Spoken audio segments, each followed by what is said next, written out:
साथियों, जय हिंद, जय भारत। मैं मदन लाल आज़ाद, संस्थापक संयोजक ठगी पीढ़ी जमाकर्ता परिवार तपजप और all India bike board taxi union. आज दिनांक 7 अक्टूबर 2024 को आपके समक्ष प्रस्तुत हूँ राजधानी दिल्ली से कई बड़ी खबरें और कुछ अन्य ज़रूरी बातें आपको बताने के लिए। तो तमाम साथियों से अनुरोध करूंगा कि वो वीडियो को पूरा ध्यान से सुन लें, इसे ज़्यादा से ज़्यादा शेयर कर दें, लाइक करें, कमेंट करें और जिन साथियों ने अभी तक हमारे यूट्यूब चैनल को सब्सक्राइब नहीं किया है वो इसे सब्सक्राइब भी ज़रूर कर लें, ताकि आपको घर बैठे अपडेट मिलती रहे और आप ठगों के चंगुल से बाहर निकलने में मदद पा सकें, ठगी का शिकार ना बन सकें। चूँकि साथियों, ठगों ने पूरे देश को अपने खूनी पंजों में फंसा लिया है और ठग इतने प्रबल होते जा रहे हैं शासन का संरक्षण और सहयोग पाकर के अब उनकी ठगी का शिकार बने लोग पुनः अपना जीवन समाप्त करने लगे हैं। उनके भय से उनकी मौत होने लगी है। तो इसलिए बहुत ज़रूरी है कि आप हमारे चैनल को सब्सक्राइब करें, हमारे वीडियो को सुना करें, ताकि आपको ठगों से बचने के रास्ते पता चल सकें, आप ठगी के शिकार ना हों और अपने जीवन को, अपने परिवार को, अपने राष्ट्र को ठगों से, बेईमानों से बचा सकें। तो साथियों, आज 37 दिन हो गए हैं हमारे आंदोलन को चलते हुए और ये आंदोलन देश के 42 करोड़ से ज़्यादा ठगी पीड़ितों के भुगतान के लिए चलाया जा रहा है। देश के करोड़ों निर्दोष एजेंट साथियों को सुरक्षा, सम्मान, रोजगार और पुनर्वास का अधिकार दिलाने के लिए चलाया जा रहा है और साथ साथ अपने पावन पवित्र भारतवर्ष को ठग और बेईमानों के खूनी पंजों से आज़ादी दिलाकर अपने हिंदुस्तान को ठग मुक्त, बेईमान रहित राष्ट्र राज्य के रूप में स्थापित करने के लिए चलाया जा रहा है। इसलिए आप सबसे भी मेरा अनुरोध है कि जो भी देश को अंश मात्र भी प्रेम करते हैं, भले ही वो ठगी का शिकार न बने हों, वो हमारे आंदोलन को सहयोग करें, इस आंदोलन में सम्मिलित हों। चूँकि आज नहीं तो कल साथियों, यदि आपने ठगों की खिलाफत नहीं की तो निश्चित रूप से आप नहीं तो आपके परिवार का कोई सदस्य ठगों के खूनी चंगुल में फंसकर अपनी जीवन लीला समाप्त कर सकता है और कोई व्यक्ति असमय मौत के मुंह में चला जाए, वो भी किसी आपराधिक प्रकरण का शिकार बनकर। तो ये बड़ी असहनीय पीड़ा होती है। कानपुर से एक मामला सामने आया है साथियों, और ये साइबर ठगी का शिकार बनी थी। कानपुर से खबर है, लेकिन घटना आगरा की है। एक शिक्षिका साइबर ठगी का शिकार बनी थी और उनकी मौत हो गई है। और ये डिजिटल अरेस्ट वाला मामला था जो बहुत तेज़ी से चल रहा है और इसमें किसी सामान्य आदमी को ठग नहीं फंसाते हैं, बल्कि उन लोगों को अपने जाल में फंसाते हैं जो न्यूनतम करोड़पति हों। और जो करोड़पति होगा, जाहिर सी बात है, वो कोई अफसर होगा, या रिटायर्ड अफसर होगा, कोई साइंटिस्ट होगा, कोई एडवोकेट होगा, कोई सीए होगा, कोई आर्मी ऑफिसर होगा, कोई पुलिस ऑफिसर होगा, कोई जज होगा, कोई बड़ा उद्योगपति होगा। करोड़पति सामान्य लोग तो होते ही नहीं है, चूँकि ये डिजिटल अरेस्ट वाला जो मामला है ये करोड़ों में चलता है खेल। तो इस तरह की ठगी की घटनाएं जो देश में बढ़ती जा रही हैं, पहले तो पोंजी स्कीम्स के नाम पर, एमएलएम के नाम पर, निवेश योजनाओं के नाम पर, रियल एस्टेट के नाम पर, रिटर्न के नाम पर देश के सामान्य भोले भाले मजदूर, किसान, छोटे मोटे व्यवसायी, दुकानदार, छोटे मोटे प्रोफेशनल्स को ठगी का शिकार बनाया गया, जिनकी संख्या 42 करोड़ से ज़्यादा है, फैमिली हैं इतनी तो। और अब ये जो साइबर क्राइम चल रहा है, ख़ास तौर से डिजिटल अरेस्ट वाला खेल, इसमें तो देश के तमाम बड़े लोगों को ठगी का शिकार बनाया जा रहा है और इसीलिए सरकार अब इनके खिलाफ बड़ी गंभीर हो गई है। ठगों को भी लगने लगा है कि अगर ठगों के खिलाफ और ज़्यादा सख्त कानून नहीं बनाया तो पूरा देश ठग और बेईमानों के पंजों में से निकल नहीं पाएगा। एक दिन ठग, अभी तो ठग अप्रत्यक्ष रूप से शासन कर रहे हैं देश पर, लेकिन पता चला कि अगर हमने इनके खिलाफ मिलकर आवाज़ नहीं उठाई तो ठग सीधे देश के प्रधानमंत्री, राष्ट्रपति, मुख्यमंत्री, गवर्नर, सांसद वगैरह बन जाएंगे। जो संख्या अभी थोड़ा कम है वो 100% हो जाएगी साथियों। तो सरकार, हालांकि जो नई भारतीय न्याय संहिता 2023 है उसमें ठगों के खिलाफ मृत्युदंड तक का प्रावधान कर दिया गया है, लेकिन उसमें थोड़ा प्रोसेस लंबा बनाया है। तो अब कई कमेटीज़ ने ये सिफारिश की है कि सरकार इस प्रोसेस को थोड़ा कम करे और इस कानून को और सख्त करते हुए जल्दी से जल्दी ठगों को फांसी का प्रावधान करे, ताकि एक निश्चित समय सीमा में पीड़ितों को न्याय मिले और दोषियों को दंड मिले। साथियों, ठगों के खेल निराले चल रहे हैं। कुछ ठगों ने तो, चूँकि युवा बने रहने का शौक़ सभी को होता है, सभी की इच्छा रहती है मैं सदा जवान बना रहा हूँ, चाहे स्त्री हो या पुरुष। गरीब आदमी तो शायद जो है सामान्य या मध्यम वर्गीय कहें वो तो ना भी सोचे एक बार को, लेकिन हर संपन्न व्यक्ति, अमीर व्यक्ति तो ये सोचता है कि मैं सदा युवा बना रहा हूँ। और रामदेव जैसे ठगों ने और उनके अंदर ये भूख पैदा कर दी है कि वो अगर जड़ी बूटियाँ खाएंगे या विदेशी पद्धति का उपयोग करेंगे, विदेशी इलाज लेंगे, थेरेपी वगैरह, तो वो हमेशा जवान बने रहेंगे सैकड़ों साल तक। जबकि सच्चाई ये है कि हमेशा जवान कोई नहीं रह सकता। हमेशा जवान तो राजा महाराजा नहीं रहते। टाटा, बिरला, अंबानी और गौतम अडानी जैसे लोग हमेशा जवान नहीं रह पाएंगे। एक समय आता है, एक एज होती है जवानी की, कि जब 60 वर्ष से ऊपर एज आती है तो प्रत्येक व्यक्ति को बूढ़ा होना पड़ता है और मरना भी पड़ता है सबको। ये प्रकृति का नियम है, ईश्वरीय नियम है। लेकिन एक घटना ठगी की साथियों ऐसी भी हुई है कि कुछ ठगों ने ऐसे ही कुछ अमीर लोगों का एक क्लब बनाया जो सदा युवा बने रहना चाहते थे, और उन्हें बताया कि उनके पास एक ऐसी मशीन है कि उससे अगर आप थेरेपी लेंगे हमारे पास आकर के तो आप सैकड़ों साल तक, बुजुर्ग लोग भी जवान बने रह सकते हैं, जवानी के आनंद ले सकते हैं। और साथियों, इस झांसे में आकर बहुत सारे लोगों ने इजराइल से मंगाई गई किसी मशीन के झांसे में आकर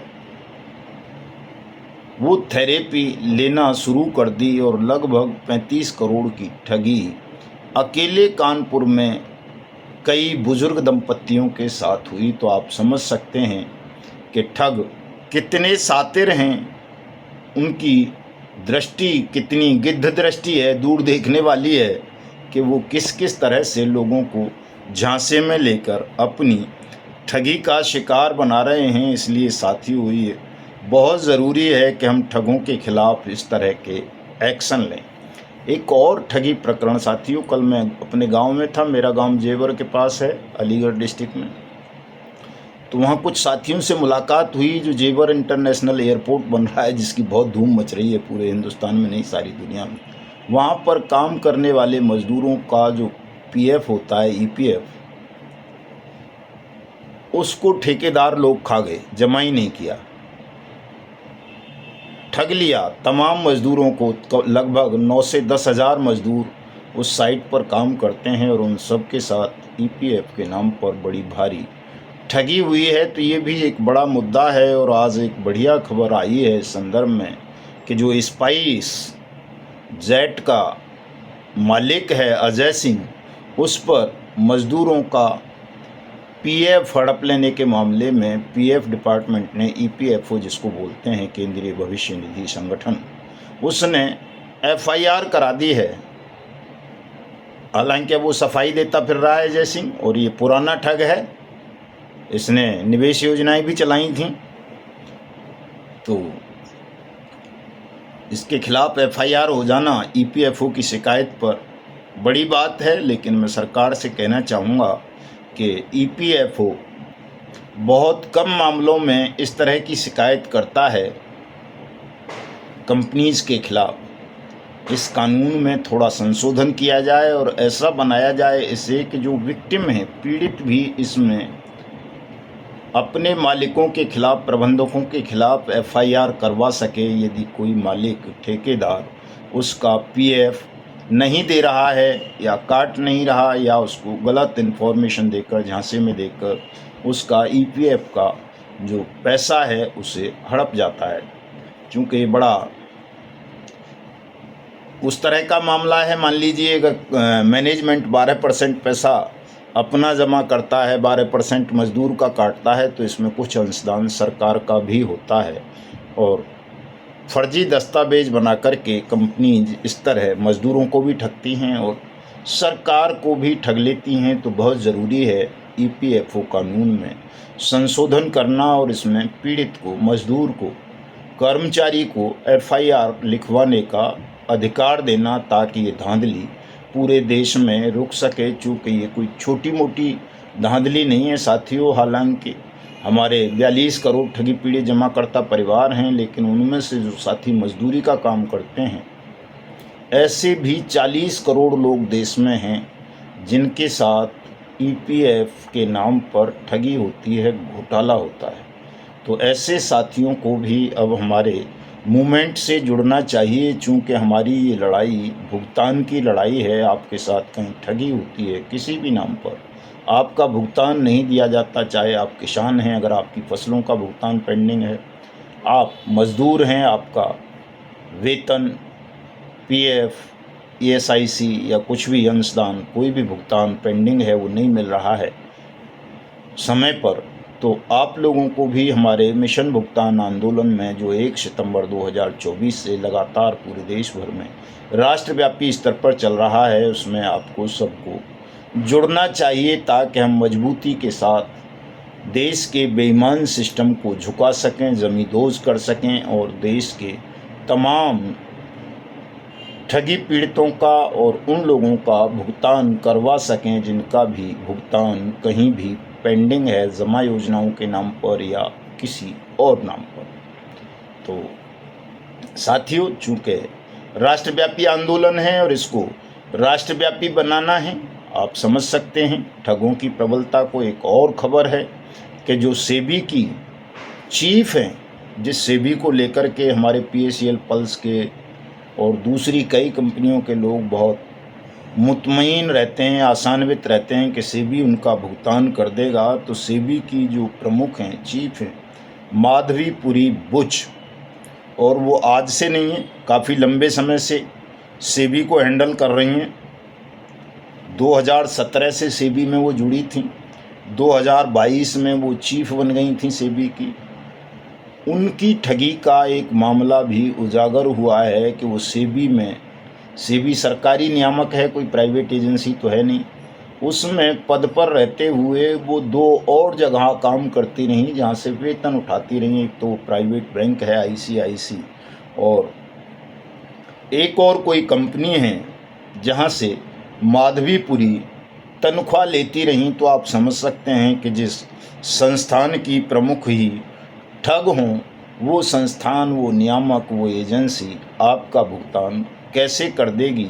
तो साथियों, ये सेबी वाला जो झांसा आपको बार बार सरकार दे या कोई ठग दें या उनके दलाल ने, इससे बाहर आइए और सब साथी अपने भुगतान की गारंटी के अधिकार, अनियमित जमा योजनाएं पाबंदी अधिनियम 2019 का उपयोग कीजिए। इसके क्रियान्वयन के लिए लड़िए, इसको क्रियान्वित करा के सेबी, सीआरसी, लिक्विडेटर इत्यादि के जंजालों से मुक्ति पाकर अपने नज़दीकी एसडीएम या डीएम साहब के माध्यम से भुगतान की मांग को बल दीजिए। चूँकि बट्स एक्ट में यही प्रोविज़न है कि आपका एसडीएम या एडीएम या डीएम या डिविजनल कमिश्नर संभागीय आयुक्त आपसे आवेदन लेकर आपकी जमा राशि का 2 से 3 गुना पैसा 180 दिन में आपको वापस करेगा। तो इस अधिकार का उपयोग तमाम लोग करें, इस कानून के लिए लड़ें, तभी सबका भुगतान संभव है साथियों। एक और खबर है साथियों उस स्कैम के बारे में जिस स्कैम की वजह से हम ठगी पीड़ितों के लिए लड़ने के लिए तैयार हुए। बाइक बोट टैक्सी स्कैम जो गर्वित इनोवेटिव प्रमोटर्स लिमिटेड और उसकी सहयोगी कंपनियों ने शुरू किया था साथियों। और इस खबर को लेकर चूँकि खबर इस भांति से लिखी है अखबार ने, हिंदुस्तान जो हिंदी दैनिक है उसकी ये खबर है, तो हमारे जो पीड़ित साथी हैं उनको भ्रम हो गया है कि अब उनका पैसा ये जो एनसीएलटी वाली प्रक्रिया होती है इसके माध्यम से मिल जाएगा, जो दिवालिया की कार्रवाई कहते हैं। तो जो एनसीएलटी की जो कार्रवाई थी उस पर रोक लग गई थी साथियों, बीच में स्टे कर दिया था अदालत ने कि चूँकि इसमें 2 लाख से ज़्यादा हमारे देश के सैनिकों का पैसा फंसा हुआ था कंपनी में। तो एनसीएलटी की कार्रवाई का मतलब होता है कि पहले उन लोगों का पैसा दिया जाए, जैसे किसी बैंक का कर्जा है कंपनी पर तो पहले उसका दिया जाएगा, फिर सरकार का कोई टैक्स बकाया है तो वो दिया जाएगा, फिर कोई बिजली पानी का बकाया है तो वो दिया जाएगा, यदि उसके ऑफिस किराए पे चल रहे थे तो उन मालिकों का पैसे पहले दिया जाएगा, और यदि कुछ बचा तो फिर उन लोगों को दिया जाएगा जिनसे निवेश के नाम पर ठगी हुई थी। तो एनसीएलटी की प्रक्रिया से जो निवेशक होते हैं, ठगी पीड़ित होते हैं, उनको 1 रुपया भी कभी आज तक मिल नहीं पाया है आज़ादी के बाद से। इसलिए एनसीएलटी की प्रक्रिया को बंद करते हुए, सेबी की प्रक्रिया को बंद करते हुए, लिक्विडेटर्स की प्रक्रिया को बंद करते हुए सरकार ने, संसद ने बट्स एक्ट 2019 बनाया था, और उसमें ये अधिकार दिया गया था कि चाहे सरकार का कोई टैक्स बकाया हो, किसी बैंक का कर्जा बकाया हो, कोई बिजली पानी का बिल बकाया हो, या कोई इनकम टैक्स बकाया हो, किसी का भी मतलब बकाया हो, उनको बाद में दिया जाएगा। पहले उन लोगों का पैसा दिया जाएगा जो ठगी का शिकार बने हैं निवेश योजना के नाम पर, जमा योजना के नाम पर। तो बट्स एक्ट इसलिए भी बहुत बेहतर कानून है कि उसमें पहले आपका भुगतान करने की व्यवस्था है, बाद में किसी और का। तो आपका भुगतान होने के बाद किसी और के लिए बचे या ना बचे वो हमारे सरदर्दी नहीं है, लेकिन पहले सबका भुगतान कर दिया जाए, बाद में हमारा कर दिया जाए तो हमारे लिए नहीं बचेगा, सीधी सी बात है। तो जो एनसीएलटी की प्रक्रिया पर, दिवालिया की प्रक्रिया पर जो कोर्ट ने स्टे लगाया था उसे हटा दिया गया है, और दोबारा से दिवालिया प्रक्रिया शुरू होगी। और जिस सीए को इसमें वो बनाया गया है, लिक्विडेटर कह लें उसको या एक तरह से आरआरपी कह लें, वो लोगों से आवेदन मांगेगा और पहले जो बैंक वगैरह की, फाइनेंसर्स वगैरह की, पार्टनर्स की, इसकी उसकी देनदारी होंगी उनको देगा, और जो ठगी का शिकार 2 लाख सैनिक बने हैं वो ठगे से रह जाएंगे, उनको 1 रुपया भी इस प्रक्रिया के माध्यम से वापस नहीं मिलेगा। लेकिन अखबार ने इस तरह से इसको लिखा है कि जैसे पहले उनका पैसा मिल जाएगा, तो साथियों ऐसा होना नहीं है। ऐसी ही एक प्रक्रिया जीसीए मार्केटिंग के संदर्भ में भी शुरू हुई है, इसलिए मैं इसका विरोध करता हूं एनसीएलटी वाली प्रक्रिया का हमेशा। और भी कई कंपनीज पर ये प्रक्रिया आरंभ हुई है, शायद उस पर अल्केमिस्ट पे भी हुई है, और एक और कंपनी है कोई, उस पर भी हुई है, जो हमसे भी जुड़े हुए हैं कुछ निवेशक।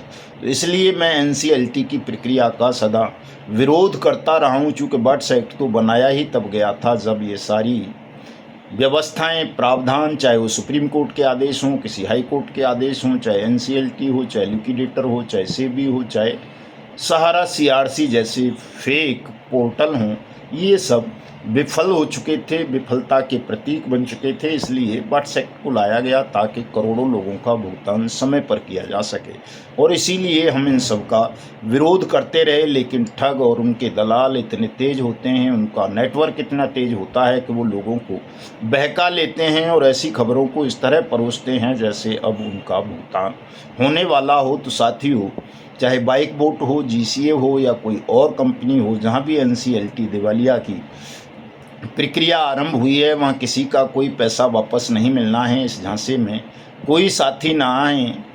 बाइक बोट टैक्सी स्कैम के मामले में हमने दो रिट सुप्रीम कोर्ट में फाइल की थी, जो सुप्रीम कोर्ट ने हाई कोर्ट में हमको लिबर्टी दे दी थी कि आप पहले दिल्ली हाई कोर्ट जाएं। तो दिल्ली हाई कोर्ट में वो मामला अब भी विचाराधीन है, चल रहा है, और उसमें अगली डेट 10 दिसंबर 2024 की लगी हुई है। लेकिन हाई कोर्ट का फैसला जब भी आएगा, जो भी आएगा, उस पर भी अब हमारा भरोसा नहीं है। अब हमारा भरोसा इस बात पर है कि हम चाहे बाइक बोट हो, हेलो टैक्सी हो, टॉप राइड हो, रोज़ वैली हो, आदर्श हो, साईं प्रसाद हो, समृद्धा हो, कैलकॉम हो, मैत्रेयी हो, जनशक्ति हो, ट्रिनिटी हो, सहारा हो, पीएसीएल पल्स हो, या आरएमसीएल हो, या साइंस सिटी हो, या कोई फ्यूचर मेकर हो, या कोई अल्केमिस्ट हो, या कैमना हो, जो भी हो, सबको बट्स एक्ट 2019 के दायरे में लाया जाए और इसी के तहत सबका पैसा वापस मिले। और इसकी प्रक्रिया साथियों बहुत आगे तक बढ़ चुकी है। पूरे देश भर में लगभग सक्षम और सहायक सक्षम अधिकारी नियुक्त कर दिए गए हैं। फास्ट ट्रैक कोर्ट पूरे देश में बट्स एक्ट की बन चुकी हैं।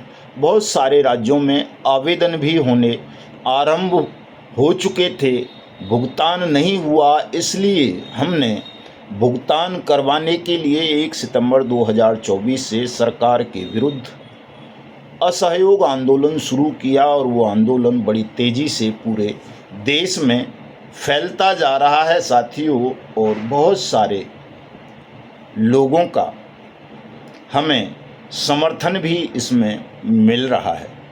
ऐसा नहीं है कि हमारा आंदोलन शिथिल पड़ गया है। आज 37वां दिन है, शिथिल नहीं पड़ा है।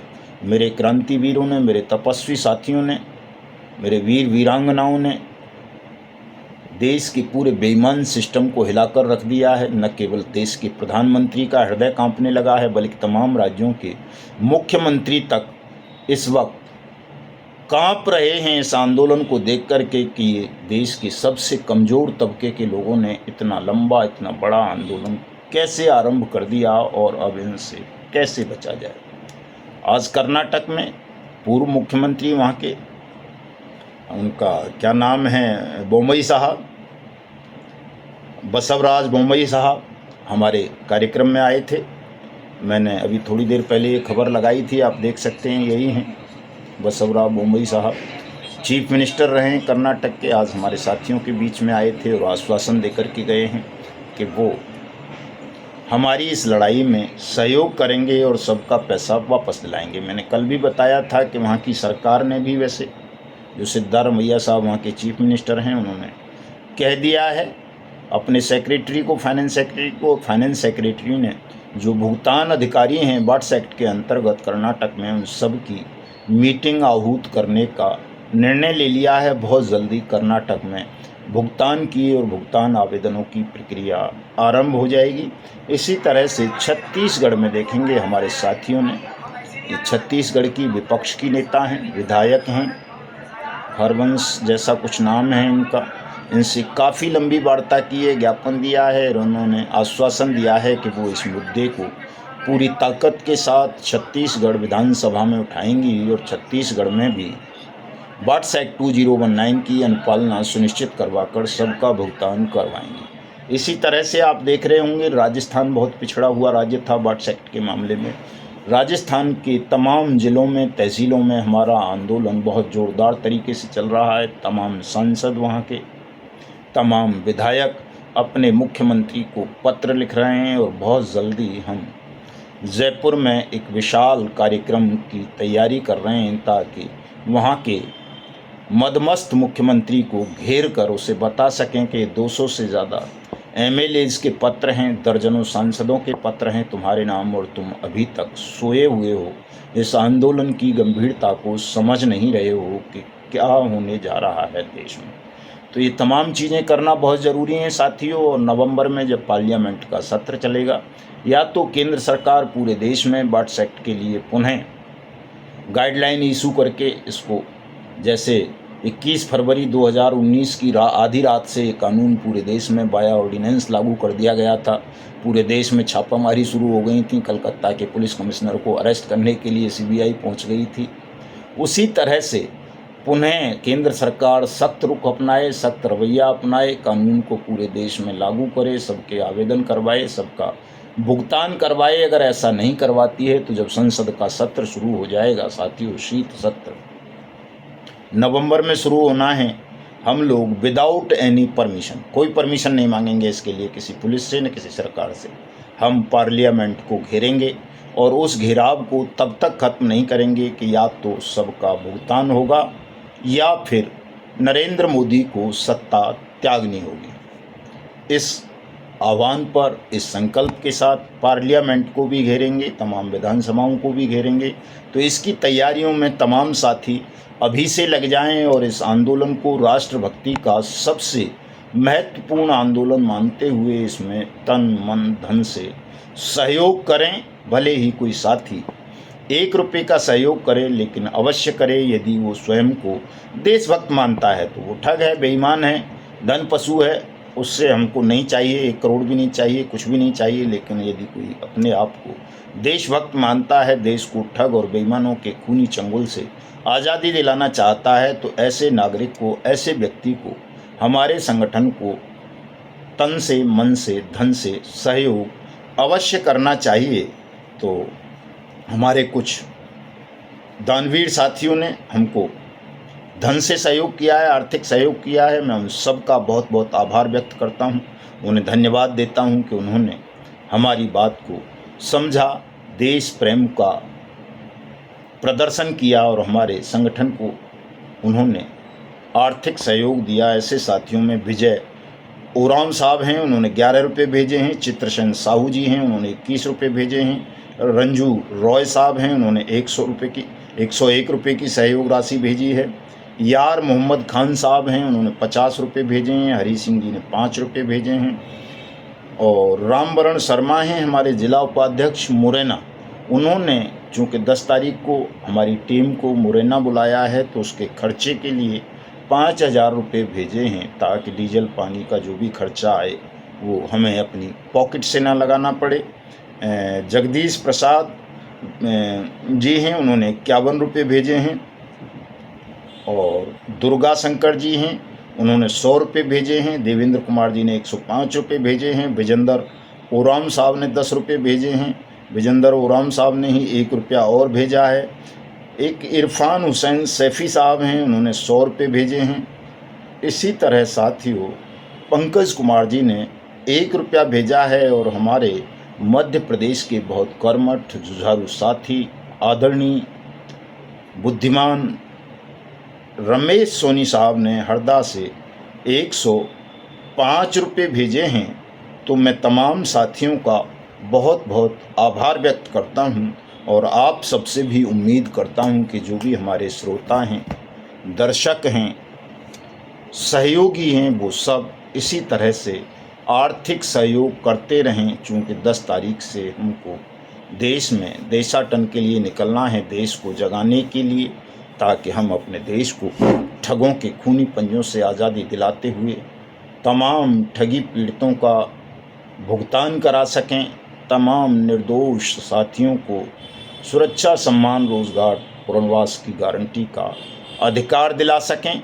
तो मेरा नंबर नोट कर लें, जो भी साथी आर्थिक सहयोग करना चाहें, 9560479048।